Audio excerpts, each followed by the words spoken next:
कहानी की शुरुआत में हमें डीमंस लैंड नाम के एक जेल के बारे में बताया जाता है, जिसे आज तस्वानिया के नाम से जाना जाता है, जहां पर दुनिया के सारे खतरनाक अपराधियों को कैद करके रखा जाता था। जिसके बाद हम देखते हैं कि उसी भयानक जेल से एक अलेक्जेंडर पियर्स नाम का मुजरिम भागने लगता है और वहां की पुलिस अपने शिकारी कुत्तों के साथ उसका पीछा करने लगती है। तभी एक पुलिस वाला उसे पकड़कर उस पर गन तान देता है, लेकिन तभी वो अपराधी उसका गला काट कर खा जाता है। तभी वहां पर तस्वानिया का एक टाइगर आ जाता है जो उस पर अटैक करने वाला था, पर तभी वो उसकी तरफ उस मांस के टुकड़े को फेंकता है। अब कहानी प्रेजेंट में आती है, जहां पर हम एक कपल मैट और नीना को देखते हैं। यहाँ नीना एक इन्वेस्टिगेटर होती है जो तस्वानिया में वाइल्ड लाइफ के बारे में रिसर्च करने जा रही थी। उसका बॉयफ्रेंड उसे बताता है कि उसने उस ट्रिप पर अपने दोस्त जैक को भी इनवाइट किया है। फिर ये दोनों ऑस्ट्रेलिया पहुंचते हैं, जहां पर उन्हें जैक मिलता है जो उन्हें बताता है कि उसकी गर्लफ्रेंड भी उसके साथ आ रही है। फिर वो उनसे पूछता है कि तुम लोग यहाँ क्यों आए हो,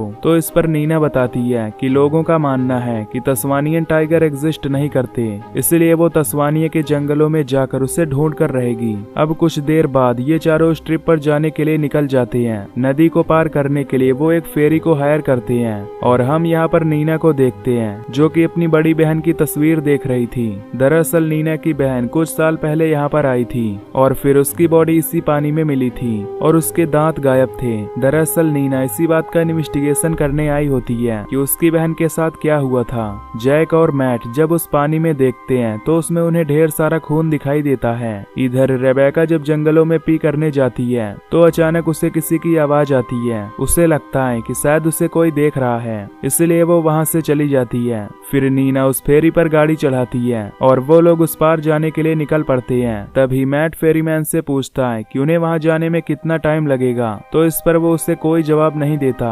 तभी मैट को उस बोट पर एक छोटी लड़की दिखती है जो उस फेरीमैन की बेटी थी। वो लड़की पियर्स के बारे में पढ़ रही थी। मैट जब उसके पास खेलने जाता है तो वो लड़की उसका हाथ काटने की कोशिश करती है। ये देखकर मैट को काफी अजीब लगता है, पर नीना उसे ये नजरअंदाज करने के लिए कहती है। इसके बाद वो सभी नदी के उस पार पहुंच जाते हैं और उस जंगल की ओर जाने लगते हैं। तभी रास्ते में उनके सामने एक तेज रफ्तार से गाड़ी गुजरती है, जिससे उनका एक्सीडेंट होते होते बचता है। ये देखकर जैक काफी गुस्सा होता है और नीना से कहता है कि अब वो गाड़ी चलाएगा। अब आगे जाने पर वो लोग एक बार में पहुंचते हैं जहां के लोग उन्हें घूर रहे होते हैं। वो वहां पर उस कार को भी देखते हैं और उन्हें पता चलता है कि उस कार का ओनर उस बार में ही है। इसके बाद रेबेका जब अंदर जाती है तो सभी मर्द उसे घूरने लगते हैं। तभी जैक उस कार का टायर पंचर कर देता है ताकि वो उस कार वाले से बदला ले सके। मैट और नीना उसे रोकने की भी कोशिश करते हैं, पर जैक उसे सबक सिखाना चाहता था। उसके बाद वो सभी बार के अंदर जाते हैं और तभी वहाँ सभी लोग उनके आने पर काफी अनकंफर्टेबल होते हैं। नीना जब वॉशरूम में जाती है तो देखती है कि वहाँ का पानी काफी गंदा है। तभी रेबेका उससे कहती है कि उसे यहाँ कुछ अच्छा फील नहीं हो रहा, जिस पर नीना उसे बताती है कि ये ट्रिप उसके लिए बहुत जरूरी है, क्योंकि यही वो होटल था जहाँ पर उसकी बहन रह रही थी और वो जानना चाहती है कि आखिर उसके साथ क्या हुआ था। इधर मैट जब उस रिसेप्शन पर जाकर रूम मांगता है तो वो लेडी उससे कहती है कि उनके पास कोई भी रूम नहीं है। तभी वहाँ पर हार्वी नाम का एक बूढ़ा आता है जो मैट से कहता है कि वो उन्हें रूम दे सकता है और वो पियर्स की 5th जनरेशन से बिलोंग करता है। मैट ये सुनकर खुश हो जाता है, जिसके बाद वो सभी वहाँ पर डिनर करते हैं। तभी हार्वी उन्हें अपने साथ नाचने के लिए कहता है तो उन्हें काफी अजीब लगता है। फिर मैट और जैक जब अपनी कार से सामान ले जाने आते हैं तो तभी जैक देखता है कि उसकी कार पर किसी ने स्क्रैच कर दिया है। ये देखकर उसे उन गाँव वालों पर काफी गुस्सा आता है। इसके बाद जब मैट और नीना रूम में होते हैं तभी नीना मैट को बताती है कि यहाँ पर सदियों से कई सारे हाइकर्स गायब होते आ रहे हैं। वो उसे उसका आर्टिकल दिखाकर कहती है कि जरूर इससे पियर्स का कुछ लेना देना है, क्योंकि पियर्स जब उस जेल से भागा था तब से वो कैनिबल बन गया था और आज भी यहाँ पर कुछ कैनिबल्स लोग हो सकते हैं। दूसरी तरफ जैक और रेबेका जब अपने रूम में इंटीमेट हो रहे होते हैं तभी उन्हें किसी की आवाज आती है, जैसे उन्हें कोई देख रहा हो। तभी जैक को अपने रूम के बाहर एक लड़का दिखता है। वो दौड़ाकर उस लड़के को पकड़ता है और उसे बुरी तरह पीटता है। वो उसे जान से भी मारने की धमकी देता है। ये कहकर जैक वहाँ से चला जाता है और तभी उस लड़के को वहाँ पर एक क्रिएचर दिखता है, जिसे देखकर वो वहाँ से भाग जाता है। अगली सुबह ये लोग जंगल में जाने के लिए निकलने वाले होते हैं। तभी नीना अपना कैमरा भूल गई थी, इसलिए वो गाड़ी से निकलकर कैमरा लेने जाती है। तभी वहाँ पर उसे वो लड़की दिखती है। जब वो उसके पास जाती है तो उसे वहाँ पर एक लेडी दिखती है जो चूहों को मार रही थी। ताकि वो उसका भोजन बना सके। ये देखकर नीना को काफी अजीब लगता है। तभी वो लड़की नीना को उसके साथ खेलने के लिए कहती है, लेकिन तभी वहाँ पर उसका पिता आ जाता है और उस लड़की को अपने पास बुला लेता है। जब ये चारों वहाँ से निकलते हैं तो वो दोनों उन्हें घूर रहे होते हैं। इधर ये सभी उस जंगल में पहुँचते हैं जहाँ वो दूर खड़े एक आदमी को देखते हैं। ये देखकर वो मुड़ जाते हैं और उस टाइगर को ढूंढने के लिए एक आइलैंड पर जाते हैं। जैक अपने साथ तीर कमान भी लाया होता है, जिस पर नीना उससे पूछती है कि तुम ये क्यों लाए हो। जैक उससे कहता है कि वो इससे जानवरों को मारेगा। तभी आगे जाने पर उन सभी को एक केव मिलती है जिसमें वो आज रात बिताने का फैसला करते हैं। जब वो उस केव के अंदर जाते हैं तो उन्हें वहाँ पर वाइन की बोतल्स दिखती हैं, जिससे उन्हें पता चलता है कि यहाँ पर पहले भी कोई रह चुका है। इधर नीना वहाँ एक्सप्लोर करने के लिए जाती है। तभी उससे वहाँ पर एक गड्ढा दिखता है जो कि काफी गहरा था। तभी उसके सामने एक रैबिट आता है और वो उसकी तस्वीर लेने लगती है, पर तभी जैक उस रैबिट को जान से मार डालता है, जिसे देखकर नीना को बहुत गुस्सा आता है और वो जैक से कहती है कि तुमने उसे क्यों मारा। जिस पर जैक कहता है कि अब हमारे पास खाने का इंतजाम हो गया है। अब रात में ये लोग उसी रैबिट का मीट खाते हैं और सो जाते हैं। इधर वो फेरीमैन याद करता है कि नीना की बहन यहाँ कुछ साल पहले आई थी, लेकिन उस गाँव वालों ने उसे बंदी बना लिया ताकि वो उसे ब्रीडिंग के लिए यूज कर सकें। फिर उन लोगों ने उसका रेप किया और कुछ साल बाद उसने एक लड़की को जन्म दिया। फिर जब एक दिन नीना की बहन ने वहाँ से भागने की कोशिश की तो उन गांव वालों ने उसे पकड़ लिया, लेकिन तभी नीना की बहन नदी में कूद गई, जिससे उसकी मौत हो गई। जिससे हमें पता चलता है कि फेरीमैन के पास जो लड़की है वो नीना की बहन की बेटी है और वो गाँव वाले यहाँ आए टूरिस्ट को पकड़ते हैं ताकि वो उनका रेप करके उनसे बच्चे पैदा करवा सके। तभी वो आदमी देखता है कि वो लड़की उसके रूम में नहीं है। ये देखकर वो अपनी वाइफ से पूछता है कि वो कहाँ गई, तो उसकी वाइफ कहती है कि शायद उस लड़की को पता चल गया है कि वो नीना की बहन की बेटी है, क्योंकि उसने अपनी माँ की तस्वीर देख ली है। इधर जब नीना की आँख खुलती है तो वो मैट को देखती है जो जंगल की ओर देख रहा था। मैट उससे कहता है कि उसने झाड़ियों के अंदर एक तस्मानियन टाइगर को देखा। ये सुनकर नीना वहाँ जाती है और वो एक तस्मानियन टाइगर को देखते हैं। फिर उसकी फोटो लेने के लिए नीना कैमरा लेने जाती है, लेकिन अब वो तस्मानियन टाइगर वहाँ से भाग चुका था। वो जैक और रेबेका को ये बात बताती है और वो चारों उस टाइगर को ढूंढने निकल जाते हैं। रेबेका झाड़ियों में फोटो लेने लगती है ताकि वो उस टाइगर को ढूंढ सके, लेकिन तभी उसके सामने वो छोटी लड़की आ जाती है, जिसे देखकर वो डर जाती है। तभी उसके पीछे एक आदमी आता है। रेबेका उससे मदद के लिए पूछती है तो वो उसका रेप करने लगता है और जब रेबेका वहाँ से भागने की कोशिश करती है तो वो उसे पकड़कर मार डालता है। उसके बाद वो अपने नुकीले दांतों से उसका मांस खाने लगता है। इधर मैट, जैक और नीना वापस से केव में आ जाते हैं और उन्हें वो टाइगर नहीं मिला था।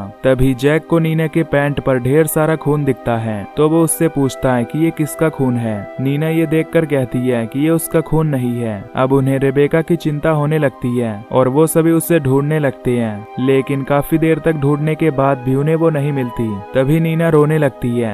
ये देखकर मैट उसे समझाता है कि तुम चिंता मत करो, हम जल्द ही रेबेका को ढूंढ लेंगे। तभी वो गुफा में उस लड़की को देखते हैं जो पियर्स की राइम गाने लगती है। वो रेबेका की फोटो को देखकर कहती है कि ये उसकी माँ है। तभी वहाँ पर हार्वी और फेरीमैन भी आ जाते हैं। फिर जब मैट उसे सारी बात बताता है तो फेरीमैन उनकी मदद करने के लिए मान जाता है। वो हार्वी को कहता है कि वो उस लड़की को लेकर घर जाए। इसके बाद वो उन्हें एक टनल के बाहर ले जाता है और कहता है कि तुम लोग इस टनल के अंदर जाओ और टनल के बाहर तुम्हें एक रास्ता मिलेगा जहाँ से वो बाहर निकल सकते हैं। वो उन्हें यह भी बताता है कि उस टनल में ट्रैप लगे हुए हैं, इसलिए संभल कर जाना। मैट और नीना उसकी बात पर यकीन कर उस टनल के अंदर चले जाते हैं, लेकिन जब वो टनल के बाहर पहुंचते हैं तो उन्हें वहां पर सिर्फ जंगल ही जंगल दिखता है। तभी उन्हें एक आदमी दिखता है जिससे उन्हें लगता है कि शायद वो जैक है। वो उसके पीछे जाते हैं। तभी वो फेरीमैन भी वहां पर आ जाता है और उसे महसूस होता है कि उसके पास एक कैनिबल है। वो उससे माफी मांगता है क्योंकि उसने गाँव का रूल तोड़ा था, लेकिन तभी वो कैनिबल आदमी उसे एक एक्स से अटैक करके मार डालता है। उसके चिल्लाने की आवाज सुनकर मैट और नीना वहां पर आती हैं, जहां उन्हें जमीन पर ढेर सारा खून मिलता है। तभी उन्हें जैक के चिल्लाने की आवाज आती है। इधर हार्वी जब जैक की मदद करने आता है तो जैक ने उस पर तीर चला दिया था जो उसके मुंह के आर पार हो गई थी। फिर मैट और नीना वहां पर आती हैं तो उसकी यह हालत देखकर काफी हैरान हो जाती हैं। वो जैक से पूछते हैं कि तुमने उसे क्यों मारा, जिस पर जैक उनसे कहता है कि उसे लगता है कि ये सारे गाँव वाले मिले हुए हैं और उन्होंने ही रेबेका को किडनैप किया है। मैट ये सुनकर कहता है कि वो बस हमारी मदद कर रहे हैं। फिर जब वो हार्वी को छुड़ाता है तो हार्वी उनसे कहता है कि वो जानता है कि रेबेका कहाँ है। फिर वो उन्हें एक पुराने घर के पास ले जाता है और बताता है कि ये उस छोटी लड़की के पिता का घर है और उसे लगता है कि शायद रेबेका वहीं पर होगी। फिर मैट और जैक उस घर के अंदर जाते हैं और नीना हार्वी के साथ बाहर रहती है। उस घर के अंदर उन्हें इंसानों की हड्डियां मिलती हैं, जिससे उन्हें पता चलता है कि यहाँ पर कोई कैनिबल रहता है। इधर नीना को जंगल में उसी कैनिबल की आवाज आती है, जिसे सुनकर वो डर जाती है। जैक और मैट को घर के बाहर रेबेका की बॉडी लटकी हुई मिलती है। नीना जब उनके चिल्लाने की आवाज सुनती है तो वो उनके पास जाती है और वो भी उसकी बॉडी को देखकर घबरा जाती है। तभी जैक का पैर एक ट्रैप में फंस जाता है और तभी उसका सर भी एक ट्रैप में फंस जाता है, जिससे उसकी वहीं पर मौत हो जाती है। मैट और नीना ये देखकर बहुत डर जाते हैं। तभी मैट को वहाँ पर एक गाड़ी दिखती है और वो नीना को वहीं पर इंतजार करने के लिए कहता है और गाड़ी लेने जाता है। तभी नीना को घर में से किसी की आवाज आती है। जब वो उसके अंदर जाती है तो तभी वो कैनिबल उसे पकड़कर उसका गला मोड़ देता है। वहाँ पर वो हार्वी को भी देखती है और वो कहता है कि वो सभी कैनिबल्स हैं और तुम्हारी बहन बहुत साल पहले यहाँ आई थी और उन्होंने उसे पकड़कर उससे ब्रीडिंग करवाया था और अब वो उसका भी वही हाल करने वाले हैं। पर तभी नीना हार्वी पर अटैक करके किसी तरह वहाँ से भाग निकलती है और टनल में आ जाती है। तभी मैट भी उसे ढूंढने के लिए वहाँ पर आ जाता है। तभी उसे वहाँ एक बेसमेंट दिखता है और वो उसके अंदर से उस टनल में जाता है। वो उस टनल में ढेर सारी हड्डियां देखता है, जिससे उसे पता चलता है कि वो कैनिबल यहाँ पर सदियों से रह रहा है। इधर नीना भागते हुए एक ट्रेन ट्रैक पर पहुँचती है और मैट उस टनल से निकलकर पहाड़ों के बीच पहुँचता है। वो नीना को आवाज लगाता है, जिसे सुनकर नीना उसे ढूंढने लगती है, लेकिन वो उसे कहीं पर भी नहीं मिलता। तभी हार्वी और वो कैनिबल वहाँ आकर नीना को घेर लेते हैं। हार्वी उससे कहता है कि तुम मेरे पास आ जाओ, मैं तुम्हें हमेशा खुश रखूंगा। लेकिन नीना उसकी नहीं सुनती और पानी में कूद जाती है। ये देखकर मैट को बहुत गुस्सा आता है और वो रेलवे ट्रैक पर जाता है। फिर हम उस कैनिबल अलेक्जेंडर को देखते हैं, जो इंसानों का मांस खाकर अभी तक जिंदा था। तभी वो लेडी वहाँ आकर पियर्स को जान से मार डालती है, क्योंकि उसी ने उसके पति को मार डाला था। जब मैट वहाँ पर पहुँचता है तो वो उस लेडी को देखता है। उसे लगता है कि उस लेडी ने ही उसकी गर्लफ्रेंड को मारा है। तभी वो लेडी उससे माफी मांगती है और चाकू से अपना गला काटकर अपनी जान दे देती है। रात को मैट पुलिस को कॉल करता है और 2 पुलिस वाले वहाँ इन्वेस्टिगेशन करने आती हैं। हार्वी उन्हें अपना बयान देता है और वो पुलिस वाले वहाँ से चले जाते हैं। फिर मैट उन पुलिस वालों को रेबेका का फोन देता है ताकि वो उसे सबूत के तौर पर ले जा सके। फिर जब मैट वहाँ से निकलने के लिए गाड़ी में बैठता है तो तभी उसका शरीर पैरालाइज हो जाता है, क्योंकि हार्वी ने उसके ड्रिंक में कुछ मिला दिया था। फिर हार्वी और वो गाँव वाले उसे उठाकर रूम में लेकर आते हैं। तभी हार्वी उसके सामने आकर कहता है कि हमें सरवाइव करने के लिए तुम्हारा मांस खाना पड़ेगा। वो उससे कहता है कि उनमें और तस्मानियन टाइगर में यही सिमिलरिटी है कि वो दोनों ही तस्मानिया में एग्जिस्ट करते हैं और इंसानों का मांस खाते हैं। इसके बाद जब हार्वी दरवाजा खोलता है तो मैट देखता है कि वहाँ पर उन्होंने नीना को बांध रखा था, यानी नीना वहाँ से भाग नहीं पाई थी। फिर हार्वी वहाँ जाकर नीना का रेप करता है ताकि वो उससे ब्रीडिंग करवा सके। तभी मैट के पास वो लड़की आती है और अपना नकली दांत निकाल देती है और मैट पर अटैक करके उसका मांस खाने लगती है। फिर मूवी के लास्ट में हमें बताया जाता है कि अलेक्जेंडर ने करीब 250 लोगों को मार कर खाया था। फिर हम उन पुलिस वालों को देखते हैं जो शहर की ओर जा रहे थे और उनके पास रेबेका की खींची हुई उस टाइगर की फोटो थी, जिससे अब उसे देखकर और भी लोग यहाँ आने वाले थे और यहीं पर ये मूवी खत्म हो जाती है। तो दोस्तों, अगर आपको ये मूवी की एक्सप्लेनेशन पसंद आई हो तो वीडियो को लाइक और चैनल को सब्सक्राइब कर देना। बाकी मैं मिलूंगा आपसे अगली वीडियो में। Till then take care and love you, bye bye.